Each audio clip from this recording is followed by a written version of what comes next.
Hello friends, मैं Ritesh civil contractor and engineer स्वागत करता हूं आपका आपके अपने channel low cost home ideas में।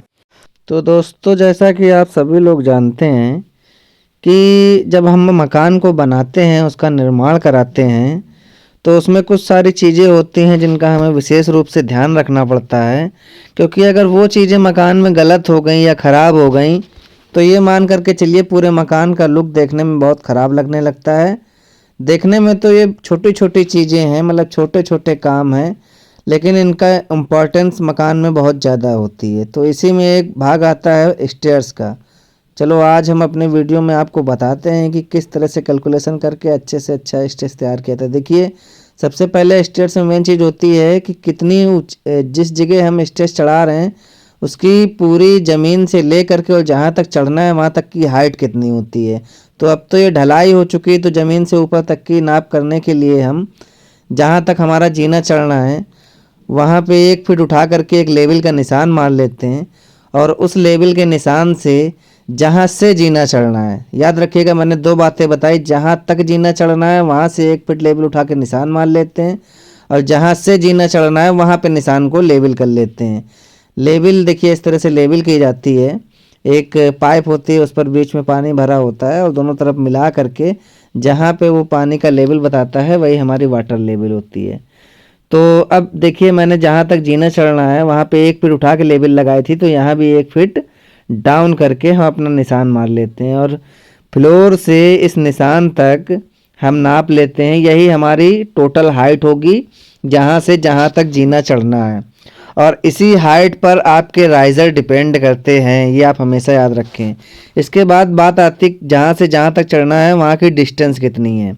तो ये देख लीजिए, ये इस तरीके से नापा गया है 99 सेंटीमीटर 99 इंच आपकी नाप निकली है। तो चलो अब हम बात करते हैं कि ये 2 चीज़ें तो मैंने नाप ली। जैसा कि मैंने बताया, स्टेयर्स बनाने के लिए आपको 2 चीज़ें बहुत ज़्यादा ज़रूरी होती हैं। एक सबसे पहली चीज़ होती है कि जहाँ से स्टेयर आप स्टार्ट कर रहे हैं और जहाँ तक स्टेयर्स आपको ले जाने हैं उसकी हाइट कितनी है, जो कि आपके उसी के अकॉर्डिंग राइजर तैयार होते हैं। और जिस जगह से आप स्टेयर्स को चढ़ाना चालू कर रहे हैं, स्टेप्स बनाना चालू कर रहे हैं और जहाँ तक स्टेप आपके बन के जाएंगे वहाँ तक की डिस्टेंस कितनी, ये 2 चीज़ें डिपेंड होती हैं आपके राइजर और थ्रेड पर। और आपके जीने में 2 ही चीज़ें इंपॉर्टेंट होती हैं, एक राइजर दूसरा थ्रेड। तो अभी मैं आगे वीडियो में आपको बताऊंगा कि राइजर किसे कहते हैं, थ्रेड किसे कहते हैं। तो ये जो ज़मीन से हम स्टेप की हाइट लेते हैं उसे राइजर कहते हैं और जिस जगह पर हम पैर रख कर के चढ़ते हैं उसे थ्रेड कहते हैं। तो चलो बात करते हैं कि अब तो ये लंबाई और चौड़ाई हमने निकाल ली, इसके बाद हमें क्या करना है। मान लीजिए आप नए कारीगर हैं, आपने कंस्ट्रक्शन को पूरा कंप्लीट नहीं कराया है, आप सिर्फ स्टेयर्स चढ़ाने के लिए आए हैं या एज ए पार्टी आपका मकान बन रहा है, आप उस स्टेयर्स का कैलकुलेशन करना चाहते हैं। इसलिए क्योंकि कभी कभी आपने लोगों के घरों में देखा होगा कि शुरू में तो स्टेयर्स बहुत अच्छे चढ़ते हैं, स्टेप्स बहुत अच्छे चढ़ते हैं, लेकिन लास्ट में होता है जा कर के कि जब जगह कम मिलती है, ज़्यादा मिल जाती है, तो कारीगर उसी के अकॉर्डिंग जीने स्टेप्स का जो आपकी हाइट है उसे कम ज़्यादा करता चला जाता है। ट्रेड जो है उसे ज़्यादा चौड़ा करना और पतला करते चला जाता है, जिससे कि नीचे से तो चढ़ते समय आपके जीने बहुत बढ़िया दिखते हैं, लेकिन लास्ट में जा कर के वो जीने बहुत ख़राब दिखने लगते हैं और चढ़ने में भी बहुत सी परेशानियों का सामना करना पड़ता है।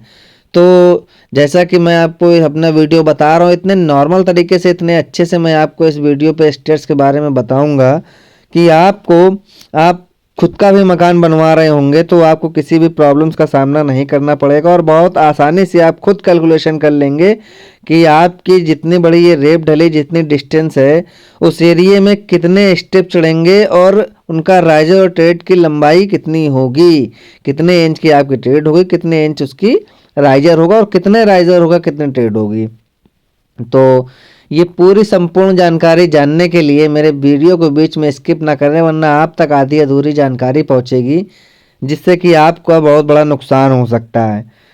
तो अब बात करते हैं, हमारी हाइट निकली थी, उस हाइट को हम ये मान के चलते हैं, उसी के अकॉर्डिंग हमारी जो डिस्टेंस निकली थी, तो डिस्टेंस ये मान चलिए जो हमारा नॉर्मल जीने का साइज होता है, जो स्टेप्स बनते हैं वो 7 इंच बाई 10 इंच के बनते हैं। ये नॉर्मल है, ये आप मान करके चलिए, ये नॉर्मल है। बहुत से लोग होता है क्या कि जब जगह कम होती है तो उसमें जीना जब चढ़ाते हैं तो इनको ज़्यादा और कम यानी घटाया बढ़ाया भी जा सकता है, वो अपनी जगह के ऊपर डिपेंड करता है। जो लेकिन एक जो सही साइज है वो 6.5 बाई 10 या 7 बाई 10 का होता है। तो उसी के अकॉर्डिंग सबसे पहले हम क्या करेंगे कि जो हमारे यहाँ से लेकर के वहाँ तक की डिस्टेंस मिली है उस डिस्टेंस को हम कैलकुलेशन कर लेते हैं, उसको कैलकुलेट कर लेते हैं। तो कैलकुलेशन किस हिसाब से निकालते हैं, वो इस हिसाब से निकालते हैं कि मान लीजिए आप कि जहाँ से स्टेप आप चालू कर रहे हैं चढ़ाने का और जहाँ तक स्टेप आपका जा रहा है वहाँ तक मान लीजिए कि आपकी डिस्टेंस यदि 5 फीट है तो 5 फीट 1 फीट में 12 इंच होता है और 5 फीट की हम बात करें तो टोटल 60 इंच आपकी डिस्टेंस हो गई।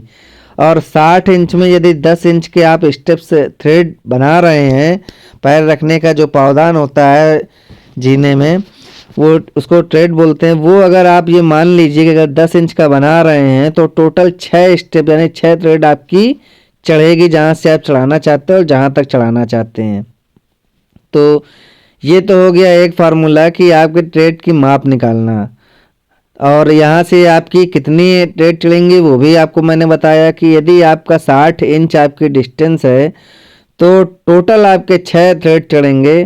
तो 6 दाम 60 इंच आपका कंप्लीट हो जाएगा, पूरी डिस्टेंस आपकी कवरिंग कर लेगी। तो 6 आपके थ्रेड चढ़ेंगे। अच्छा हाँ, और एक चीज़ ये मान के चलें कि जो भी आपकी थ्रेड होगी राइजर हमेशा उससे एक स्टेप ज़्यादा होगा। तो यदि आपकी 6 जो है वो थ्रेड होगी तो 7 आपका राइजर होगा। तो उसी के हिसाब से आप कैलकुलेट कर लें, टोटल आपकी जितनी हाइट हो उसमें 7 से आप कैलकुलेशन कर लें। यानी मान लीजिए यदि आपका 84 इंच है, 7 इंच आप रखना चाहते हैं, और यहाँ हमने आपको बताया कि टोटल आपकी कितनी मैंने बताई थी कि 6 अगर थ्रेड हैं तो 7 आपकी हो जाएगी एक ज़्यादा। जितनी थ्रेड आपकी निकलेगी उससे एक ज़्यादा आपका राइजर होगा। एक ज़्यादा का मतलब यानी 7, टोटल 7। और 7 के हिसाब से मान के चलिए कि यदि 7 इंच के आप स्टेप चढ़ाएंगे तो 7 सत्ते 49 इंच हो गया, और यदि 8 आप चढ़ाएंगे तो 7 अट्ठे 56 इंच हो गया। टोटल हाइट आपको 56 इंच लेनी पड़ेगी। और इसी को अगर सीधी तरीके से कैलकुलेशन करें, यदि आप हाइट पहले नाप करके चलते हैं तो मान लीजिए यदि आपका हाइट जो है वो 70 इंच है तो 7 दाम 70, 7 दाम 70, 7 दाम 70 यानी 10 आपके राइजर चढ़ेंगे तो थ्रेड आपकी कितनी हुई टोटल 9, और 9 दाम 90 इंच आपको डिस्टेंस चाहिए होगी और 70 इंच आपको हाइट चाहिए होगी। तो ये आपका कैलकुलेशन मैंने बता दिया, इस हिसाब से आप थ्रेड और राइजर की माप निकाल सकते हैं और उसी के अकॉर्डिंग अपनी ये कंप्लीट तैयारी करा सकते हैं और जीने को बना सकते हैं। इसी के अकॉर्डिंग ज़रूरी नहीं कि सिर्फ इसी तरीके का जीना है जो रेप डाल करके ब्रिक द्वारा तैयार कराया जाता है, ज़रूरी नहीं कि इसी तरीके से जीने की तैयारी कराई जाए। आपकी जो अगर चैन स्टेयर्स होंगे, फोल्डिंग स्टेयर्स होंगे, तो वो उसका भी जो प्रोसेस है काम करने का वो भी इसी तरीके का है जैसा कि मैंने इस जगह आपको बताया। सर्वप्रथम आपको हाइट नापनी है और डिस्टेंस नापनी है, उसी के अकॉर्डिंग आपका स्टेप चढ़ेंगे। और राइजर हमेशा जो है थ्रेड का एक स्टेप ज़्यादा होता है।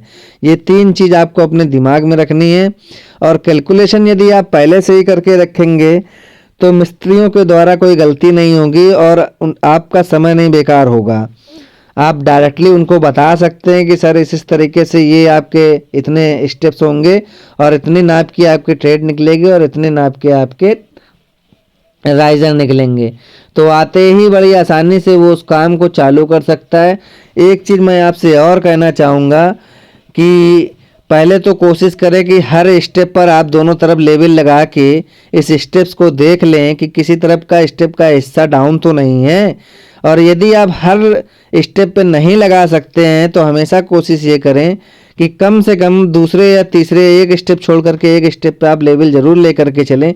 वरना होगा क्या कि फ्लोर से तो आप चढ़ाते हुए जीना चले आएंगे, लेकिन लास्ट मोमेंट पर जब आप पहुंचेंगे जहां जीने का लास्ट सिरा होगा, एंड होगा, वहां पर एक तरफ आपका जीना ऊंचा हो जाएगा और एक तरफ नीचा।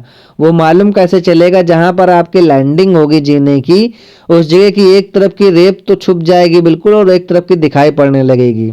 तो इसलिए मैं आपसे रिक्वेस्ट करता हूं कि आप जब भी जीने का काम कराएं और स्टेयर्स को तैयार करा रहे हो तो आप ये चीज़ हमेशा याद रखें कि आपको स्टेयर्स में लेवल ज़रूर लगा करके चलना है। अगर लेवल आप नहीं लगा करके चलेंगे तो परेशानियां बाद में आपको ही होंगी।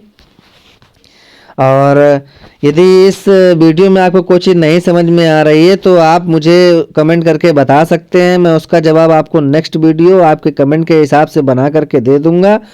तो उसी के अकॉर्डिंग आपका जो है जो भी प्रॉब्लम होगी वो सॉल्व हो जाएगी। और यदि ये वीडियो आपको पसंद आ रहा हो, आपको अच्छा लगता हो, तो आप इसको लाइक शेयर सब्सक्राइब करना ना भूलें और कोशिश करें कि ये वीडियो औरों तक पहुंचाने से क्या है कि जो ज्ञान है, जो जानकारी है वो आप तक तो पहुंचेगी और आपसे आपके मिलने वालों तक पहुंचेगी, जिसका बहुत बड़ा फ़ायदा मुझे भी मिलेगा और आप लोगों का भी, मेरा भी मनोबल बढ़ेगा। तो मैं इससे अच्छे वीडियो आपको बना करके दूंगा आपके टॉपिक्स के हिसाब से। और कोशिश करें कि आप अपनी जानकारी के हिसाब से एक नया टॉपिक मुझसे पूछें, उस टॉपिक पर मैं आपको वीडियो बना करके दूं। देखिए मैंने इसीलिए यहाँ पर आपको ये फोल्डिंग जीना भी दिखा दिया है कि ये ज़रूरी नहीं कि जब आप ब्रिक के स्टेयर्स तैयार करा रहे हो तभी आप उन चीज़ों का प्रयोग कर सकते हैं, नाप जोख निकाल सकते हैं। यदि आप ये वाला जीना चढ़ा रहे हो, चैन जीना या फोल्डिंग जीना इसको बोलते हैं, तो इसमें भी उसी हिसाब से आपको माप निकालनी है। बिना माप निकाले आप ये काम बिल्कुल ना चालू करें, नहीं तो आप हमेशा नीचे से तो चलाते चले आएंगे लेकिन ऊपर जा कर के हमेशा फंसेंगे और फिर वहीं पर आपको दिमाग लगाना पड़ेगा। तो मजबूरी आपकी होगी, कोई स्टेप आपका छोटा होगा, कोई बड़ा होगा, कोई नीचे होगा, कोई ऊंचा होगा। तो इसीलिए मैं आपको यही बताने की कोशिश कर रहा हूँ कि जब भी आप बनाएं तो इन सब चीज़ों का विशेष ध्यान रखें। और वीडियो पसंद आया हो तो लाइक शेयर सब्सक्राइब करना ना भूलें और अपना प्यार इसी तरह बनाए रहें। और नए कमेंट दे करके आगे के वीडियो के बारे में मुझे सजेस्ट करें, उसी के अकॉर्डिंग मैं आगे का वीडियो आपको तैयार करके पहुंचाने का पूरा प्रयास करूंगा और अपने वीडियो के द्वारा आपके सवालों को आपको संतुष्ट करने की पूरी कोशिश करूंगा। और इसी के साथ ही मैं इस वीडियो को अब ख़त्म करता हूं। Thank you very much friends, फिर मिलेंगे अपने नेक्स्ट वीडियो के साथ। धन्यवाद।